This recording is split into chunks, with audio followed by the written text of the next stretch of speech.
get, into the first round. And our goal in this is to find, it's June, right? Like we're trying to find value, and who is the most overrated or underrated could change here over ADP. But I feel like right now is a very good time to go into the player talk, right? Like, and reasons why, because it's easy to say somebody's overrated or underrated because you don't like the player or because one reason or another. But I think going into like the reasoning why is very important. So for me, I'm going to start with a player that I think is overrated right now, just slightly overrated. And I'm going to go underrated first. My bad. I'm going to go underrated first. Underrated first. A player I think that's being very underrated right now. Sometimes he won't go into the second round. He'll be the fourth or fifth or sixth running back off the board. Devon Achane. And I've talked about this when you have a player who's kind of climbed up the ladder and maybe they haven't proven that they can be a top 5 guy. It's tough for the fantasy community sometimes to be like, I want to buy into them if they're not a rookie or like if they haven't stepped into a new role.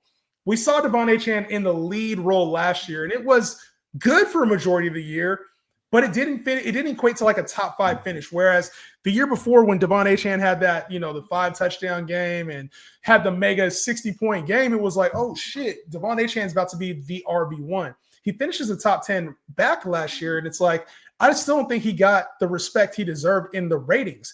He's going, like I said, anywhere from RB4 to RB6 after Ashton Genty sometimes. And I really think that there is a path for Devon Achane to be the RB1 this year. No more Raheem Mostert. He's going to get that Alvin Kamara-ish 80 to 100 catches. And if he stays healthy, I think there's more big plays than he had last year that are still out there. He could have a lot of them 80, 60, 70-yard TDs, and we didn't see a whole lot of that out of Achane. If Tua can stay healthy, Tyreek can stay healthy, if this offense can look a little bit more like it did in 2023 than it did last year in 2024, Achane might blow up. But we were talking about all this game-breaking shit in the past. So he's a game breaker. He's a league winner. Why is that not being accounted for this season? He's getting pushed into the back end of the first or second round. You're getting a potential 1,500-yard to 1,500 and 1,000-yard type, like Chris Johnson-esque type role for Devon Achane.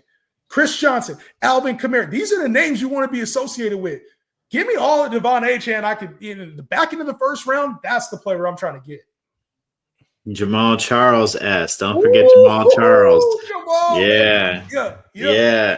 No, I agree with you. Like with Achane, a big thing with me, the value's there, the talent is there, the usage, which is more importantly for me when I'm judging and I'm trying to debate these values, his usage is off the charts. Yeah. You know what I'm saying? And he no longer has like that stiff competition with Mostert there. So you're on point. The only thing is like the injury concern, not just with him because he is a smaller guy, but Tua, and that's tough. Tua got to get his head straight. Yeah, no pun intended. Damn. Bro. He can wear one of them gardening caps, bro. He do. But listen, I think the best value in the first round for me is somebody who's kind of been an afterthought when you're thinking of like the top 3 picks, right?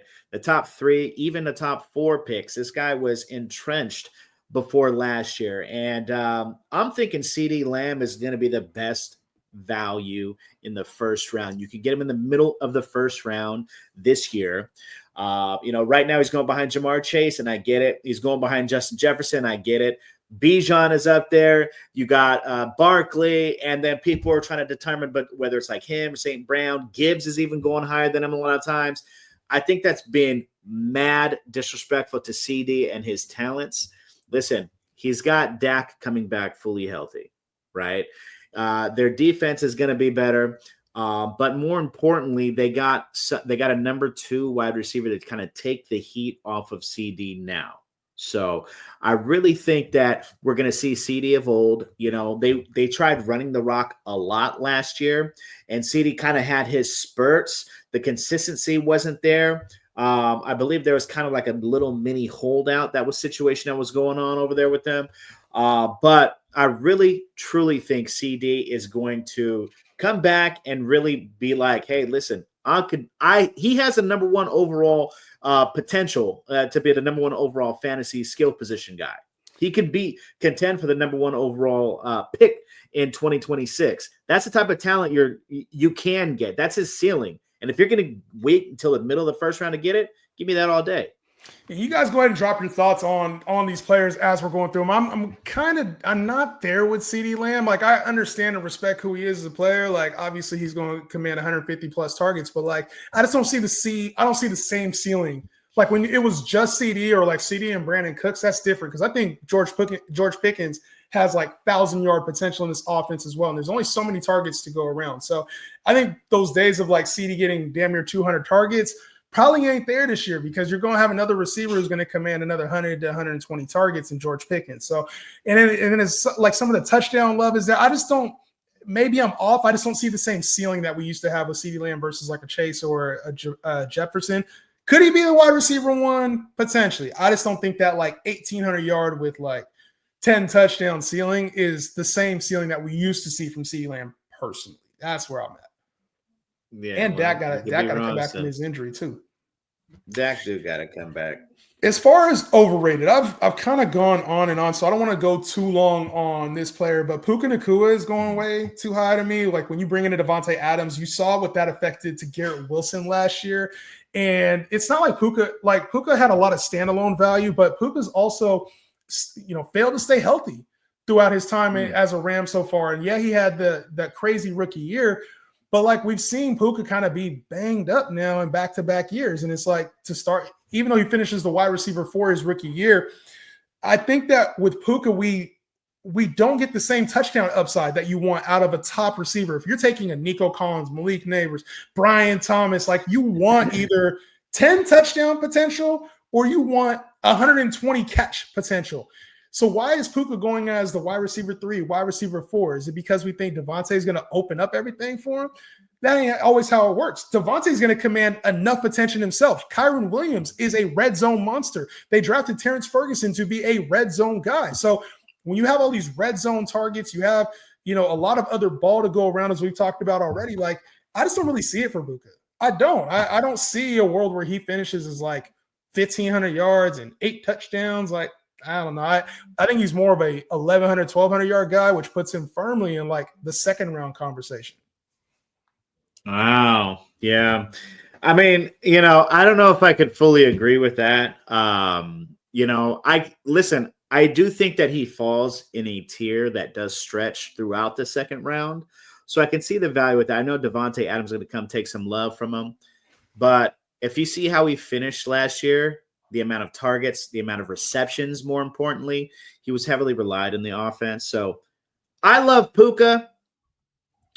But, I mean, with that being said, there are some wide receivers I would take ahead of him. And in the first round, that's a little too rich for me. So I'm with you on that. Now, in the first round, the biggest or like the worst value, right, in my opinion, it's got to be Ashton Genty. Right. I know I'm probably going to get some hate for it. Right. Because he's the shiny new pick that everybody wants. He's a shiny new draft pick. Yeah. He went early in the first round. I get it. How good is this Raiders offense going to be? Right. How good is that Raiders offensive line? Yeah. They got a good defense and they have some pieces. Right. But it's not like they have an elite passing game to where his lanes are just going to magically open up. He's a rookie running back who is going to be playing in the NFL for the first time in his life. Obviously, he's a rookie running back, right?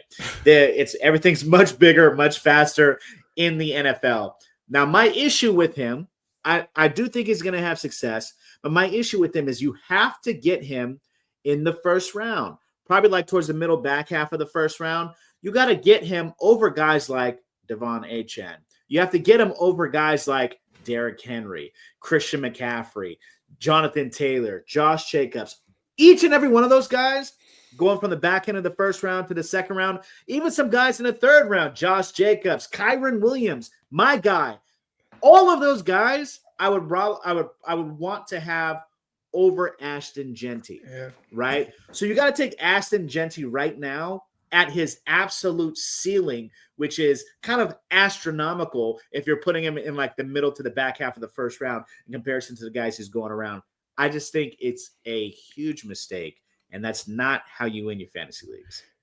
The thing with Genty that everybody who likes Ashton Genty says, there's 100% hit rate on running backs that were taken in the top 15. Like, that's fine. You can have an RB12 in season and have a really good year for being a rookie running back. I don't really doubt that Ashton Genty has a top 12 running back season. Like, that's not far-fetched to me.